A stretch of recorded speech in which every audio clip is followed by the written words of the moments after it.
कहानी की शुरुआत डफी नाम के एक आदमी से होती है जो एक बार में गया था और वहीं उसकी नजर जुआ खेल रहे कुछ आदमियों पर पड़ी, जिसके बाद उसने भी उनके साथ एक बाजी खेलने का फैसला किया। लेकिन डफी के पास जुए में लगाने के लिए पैसे नहीं थे और इसलिए उसने अपनी घड़ी को दांव पर लगा दिया। कुछ ही बाजियों के बाद डफी ने उन सभी को हरा दिया और इस हार से गुस्सा होकर उन सभी ने मिलकर डफी पर हमला कर दिया। लेकिन डफी कोई कच्चा खिलाड़ी नहीं था, उसने कुछ ही पलों में उन सभी की चटनी बना दी। इसी बीच 2 दिन पहले जेल से छूटे मैक्स की नजर डफी पर पड़ी। बार से निकलने के बाद डफी एक होटल में चला गया क्योंकि उसके पास अपना कोई घर नहीं था। असल में डफी एक एक्स मरीन कमांडो था जिसने अपने कई साथियों को अफगानिस्तान में खो दिया था और उसकी टीम में से सिर्फ वो और उसका एक साथी बोएका ही अफगानिस्तान से जिंदा बचकर वापस आ पाए थे। अगली सुबह मैक्स डफी से मिलने के लिए उसके होटल पर गया, लेकिन डफी को मैक्स से बात करने में कोई दिलचस्पी नहीं थी। पर फिर मैक्स ने उसे खाना खिलाने का ऑफर दिया, जिसके बदले में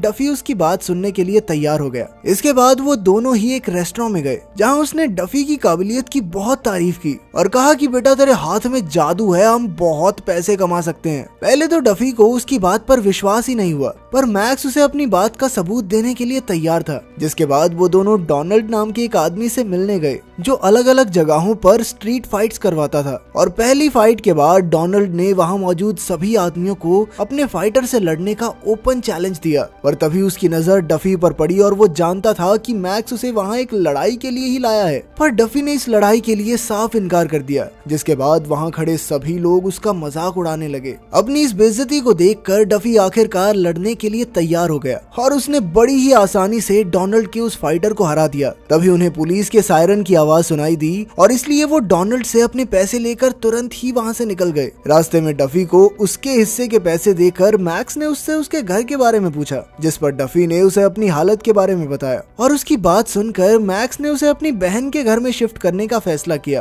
पर मैक्स की बहन रेचल के घर पहुंचते ही उन्होंने देखा कि रेचल अपने बॉयफ्रेंड को धक्के मारकर घर से निकाल रही थी और इसी चीज को लेकर उन दोनों में बहस चल रही थी। जिसके बाद डफी ने बीच में आकर उसके बॉयफ्रेंड को पीटना शुरू कर दिया। असल में रेचल एक विधवा थी जो अपनी बेटी के साथ उस घर में रहती थी। अगले दिन मैक्स पार्कर नाम के एक माफिया बॉस से मिलने गया। असल में मैक्स के ऊपर पार्कर का बहुत बड़ा कर्ज था जिसे उतारना उसके लिए काफी मुश्किल हो रहा था। इसलिए मैक्स ने इस कर्ज को उतारने के लिए पार्कर के फाइटर से डफी की लड़ाई करवाने का फैसला किया। पार्कर इसके लिए तुरंत ही तैयार हो गया क्योंकि उसके पास तो बहुत ही ताकतवर और काबिल फाइटर्स थे जिन पर उसे पूरा भरोसा था। उधर डफी घर की साफ सफाई में लगा हुआ था कि तभी रेचल अपनी बेटी के साथ वापस आ गई और डफी के इस अच्छे बर्ताव को देखकर वो काफी ज्यादा खुश हुई। उस रात डफी ने रेचल और उसकी बेटी के साथ ही डिनर किया, जहां थोड़ी ही देर बाद मैक्स भी पहुंच गया और उसने डफी को पार्कर के बारे में सारी बातें बताई। जिसके बाद डफी सिर्फ उसकी मदद करने के लिए ये लड़ाई लड़ने को तैयार हो गया। उधर पार्कर रेचल के बॉयफ्रेंड रिक से पूछताछ कर रहा था। असल में रिक पहले पार्कर के लिए ही काम करता था और गैंग छोड़ने से पहले उसने पार्कर का बहुत सारा पैसा चोरी किया था। उसी वक्त लिंक्स नाम की एक करप्ट पुलिस ऑफिसर भी वहां पहुंच गई और उसने रिक से पूछताछ करना शुरू कर दिया, जिस दौरान उन्हें पता चला कि उसने सारा पैसा अपनी गर्लफ्रेंड रेचल के घर में छुपा रखा था। ये जानकारी मिलते ही लिंक्स ने बिना कुछ सोचे सीधा उसे गोली मार दी। जिसके बाद उसने पार्कर को रिक की गर्लफ्रेंड के बारे में जल्द से जल्द पता लगाने को कहा। अगले दिन मैक्स और डफी अपनी लड़ाई के लिए अरीना में पहुंचे, जहां पहले से ही लड़कियों की लड़ाई चल रही थी। उस वक्त वो करप्ट पुलिस वाली लिंक्स भी वहीं मौजूद थी। पहली लड़ाई खत्म होने के बाद अब डफी की बारी आ चुकी थी। मैच की शुरुआत से पहले ही डोनाल्ड ने सबको कह दिया कि इस आदमी को भाई हल्के में मत ले लेना। पर इस चेतावनी के बावजूद भी लड़ाई शुरू होते ही डफी ने बड़ी ही आसानी से अपने दुश्मन को हरा दिया। मैच के बाद जैसे ही मैक्स और डफी वहां से निकलने लगे, तभी पार्कर ने उन्हें अपने सबसे खास आदमी फोर्ड से लड़ने के लिए चैलेंज किया। पर मैक्स जानता था कि फोर्ड तो बहुत ज्यादा ताकतवर है और दूसरी तरफ उसका कर्जा तो पहली फाइट से ही माफ हो गया था, इसलिए उसे इस चैलेंज को एक्सेप्ट करने में कोई दिलचस्पी नहीं थी। लेकिन फिर पार्कर कहने लगा कि अगर तुमने फोर्ड को हरा दिया तो मैं तुम्हें 3 गुना ज्यादा पैसे दूंगा। पर डफी ने कहा कि उस हैवान से लड़ने के 3 गुना नहीं भाई, 5 गुना पैसे लूंगा मैं। पर पार्कर तो उसके लिए भी तुरंत ही तैयार हो गया। लड़ाई की शुरुआत में फोर्ड पूरी तरह से डफी के ऊपर हावी था, पर तभी डफी की आंखों के सामने उसके अफगानिस्तान की लड़ाई की तस्वीरें आ गई, जिस वजह से वो अचानक से बहुत ज्यादा खूंखार हो गया। उसने एक के बाद एक वार करके फोर्ड की हालत पतली कर दी और आखिरकार एक बढ़िया मैच के बाद वो जीत ही गया। घर पहुंचकर मैक्स और डफी बहुत ज्यादा खुश थे। साथ ही मैक्स डफी को उसकी जिंदगी में भेजने के लिए भगवान का शुक्रिया अदा कर रहा था, क्योंकि वो जानता था कि उसके बिना वो कभी भी पार्कर का कर्जा नहीं चुका पाता। अगले दिन पार्कर ने लिंक्स को फोन करके रिक की गर्लफ्रेंड का एड्रेस बताया, जिसके थोड़ी देर बाद ही पुलिस की एक टीम रेचल के घर पहुंच गई। पहले तो पुलिस ने उससे रिक के बारे में पूछा, जिस पर रेचल ने उन्हें बताया कि उन दोनों का रिश्ता तो काफी पहले ही टूट चुका है, पर फिर भी पुलिस ने उसके पूरे घर की तलाशी लेना शुरू कर दिया। असल में तो वो रिक के चुराए हुए पैसों की तलाश कर रहे थे, पर पूरे घर की अच्छे से तलाशी लेने के बाद भी उन्हें वहाँ कोई पैसे नहीं मिले। जिसके बाद लिंक्स ने रेचल को धमकाते हुए एक हफ्ते में सारे पैसे वापस करने को कहा, और ऐसा ना करने पर उसने रेचल और उसकी बेटी को जान से मारने की धमकी दी। उसी शाम घर पहुंचने पर मैक्स और डफी को पुलिस की इस रेड के बारे में पता चला, पर रेचल का कहना था कि उसके पास इन पैसों के बारे में कोई भी जानकारी नहीं है। उसकी बात सुनते ही मैक्स समझ गया कि ये पुलिस वाले पार्कर के लिए ही काम कर रहे हैं, और इसीलिए वो रेचल और उसकी बेटी को घर पर छोड़कर डफी के साथ सीधा पार्कर से मिलने चला गया।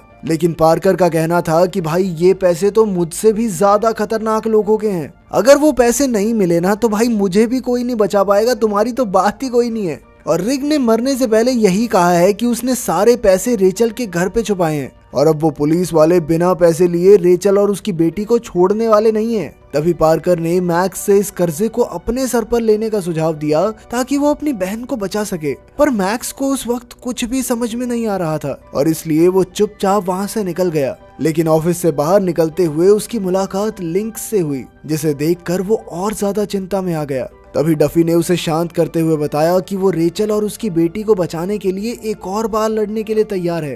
थोड़ी देर बाद डफी घर के बाहर अकेला बैठा था, तभी रेचल उसके करीब आई और उसने डफी से इतना ज्यादा कम सोने की वजह पूछी, जिस पर डफी ने उसे बताया कि जब भी वो सोता है तो उसे अफगानिस्तान में युद्ध के भयानक गंदे सपने आते हैं, और उसे अक्सर अपने मरे हुए साथियों का चेहरा ही दिखाई देता है। उधर मैक्स डोनाल्ड के साथ मिलकर डफी के लिए एक बड़ी फाइट प्लान कर रहा था, ताकि उससे मिलने वाले पैसों की मदद से वो पार्कर का सारा कर्जा चुकाकर अपनी बहन को बचा सके। उसकी परेशानी को सुनकर डोनाल्ड इस काम के लिए तैयार हो गया, पर इसके बदले में उसे 30% का हिस्सा चाहिए था। अगले दिन डोनाल्ड ने पार्कर को जाकर मैक्स के ऑफर के बारे में बताया, और साथ ही अपनी बात को मनवाने के लिए डोनाल्ड ने पार्कर की थोड़ी ईगो छेड़ दी। उसने कहा कि अगर तुम अपनी पिछली हार का बदला नहीं लोगे तो लोग तुम्हें डरपोक कहेंगे, बताओ डरपोक हो तुम। जिसके बाद पार्कर ने तुरंत ताव में आकर कहा कि प्रधान तुम लड़ाई करवाओ, मैं अपने आप ले आऊंगा फाइटर। उसी शाम एक फाइट का आयोजन किया गया, जहां सभी अमीर लोग पैसे लगाने के लिए पहुंच गए। उस समय लिंक्स और पार्कर भी वहीं पर मौजूद थे। उन दोनों को भरोसा था कि इस बार डफी नहीं जीत पाएगा, पर फिर भी लिंक्स का कहना था कि अगर डफी ये लड़ाई गलती से भी जीत गया तो सारे पैसे पार्कर को भरने पड़ेंगे। लेकिन फिर पार्कर ने कहा कि ना डार्लिंग, इतनी जल्दी नहीं। उसने लिंक्स को कहा कि तुम्हारे सभी गैर कानूनी कामों का कच्चा चिट्ठा मेरे पास मौजूद है, सारे सबूत है मेरे पास, तेरे सीनियर्स को पकड़ा दूंगा। उधर डस्टबिन में कूड़ा फेंकते वक्त रेचल की नजर कूड़ेदान में पड़े रिक के बैग पर पड़ी, जो पैसों से लबालब भरा हुआ था। असल में ये बैग उसकी बेटी ने रिक के बर्ताव से परेशान होकर वहाँ छुपाया था, जिसके लिए उसने बाद में माफी भी मांगी। उधर डोनाल्ड ने मैच से पहले डफी को किसी भी हालत में लड़ाई जीतने को कहा, क्योंकि उसने उसकी जीत पर $5 मिलियन लगाए हुए थे। इस बार डफी के सामने एक पुलिस ऑफिसर था। मुकाबला थोड़ी देर भी टक्कर का नहीं चला। डफी ने बड़ी ही आसानी से उस ऑफिसर को हरा दिया, जिसके बाद तो वहाँ भगदड़ ही मच गई, और इस भगदड़ का फायदा उठाकर मैक्स और डफी भी वहाँ से निकल गए। रास्ते से ही मैक्स ने रेचल को फोन करके अपना सामान पैक करने को कहा। इधर रेचल ने मैक्स को उस बैग के बारे में भी बताया, पर मैक्स ने कहा कि जा दिमाग मत लगा, इस समय बैग बुग सब कुछ पैक कर ले और निकलना है हमें शहर से। थोड़ी देर बाद जब वो रेचल को लेने घर पहुंचे, तभी पुलिस की एक गाड़ी ने उन पर हमला कर दिया, जिसमें एक गोली सीधा जाकर रेचल की बेटी को लगी। जिसके बाद मैक्स ने एम्बुलेंस बुलाकर उसे तुरंत ही हॉस्पिटल भेज दिया। एम्बुलेंस के जाने के बाद मैक्स ने इस सारी परेशानी को खत्म करने का फैसला किया। उधर डोनाल्ड लड़ाई के सारे पैसे लेकर फरार होने ही वाला था कि तभी लिंक्स के एक आदमी ने उसे गोली मारकर सारे पैसे छीन लिए। थोड़ी देर बाद डफी और मैक्स डफी के दोस्त बॉयका से मिले और उसे सारी बात बताने के बाद डफी ने उससे हथियारों का जुगाड़ करने को कहा। पर बोयका ने कहा कि जुगाड़ कहाँ से करना है, सारे हथियार तो गाड़ी में पड़े हैं। वो भी उनके साथ इस लड़ाई में आना चाहता था, जिसके लिए डफी ने साफ इनकार कर दिया। लेकिन डफी ने अफगानिस्तान में कई दफा उसकी जान बचाई थी और इसीलिए उसने कहा कि भाई चाहे कुछ भी हो जाए, मैं तेरे साथ चलूंगा तो चलूंगा। इसके बाद वो तीनों सीधा पार्कर के ऑफिस पहुंच गए, जहां पार्कर ने उन्हें बताया कि लिंक्स और उसके साथी भी उस पर हमला करने के लिए यहीं आने वाले हैं। और उसके इतना कहते ही लिंक्स और उसके आदमियों ने उन पर ताबड़तोड़ हमला कर दिया। लड़ाई के बीच लिंक्स ने पार्कर को गोली मार दी, जिसके बाद उसने मैक्स को कैदी बनाकर डफी से हथियार छोड़ने को कहा। पर तभी मैक्स ने बड़ी ही चालाकी से लिंक्स को ही गोली मार दी। उन तीनों ने अपने सभी दुश्मनों को खत्म तो कर दिया, पर इस लड़ाई में बोयका मारा गया। अगली सुबह मैक्स अपनी बहन से मिलने के लिए हॉस्पिटल गया, जहां उसकी बेटी को होश आने के बाद उन्हें वापस घर भेज दिया गया, जहां रेचल को डफी की लिखी हुई एक चिट्ठी मिली, जिसमें उसने इतने दिनों तक उसे अपने घर पर रखने के लिए उनका धन्यवाद किया और बैग में मिले पैसों को अच्छे से इस्तेमाल करने को कहा। साथ ही हमें पता चलता है कि वो दोनों एक दूसरे के काफी करीब आ चुके थे, क्योंकि अपनी चिट्ठी की आखिरी लाइनों में उसने वादा किया कि वो जल्द ही वापस आएगा और उससे शादी करेगा। अगर वीडियो पसंद आई तो लाइक कर देना, चैनल को सब्सक्राइब कर देना। मिलते हैं अगली वीडियो में।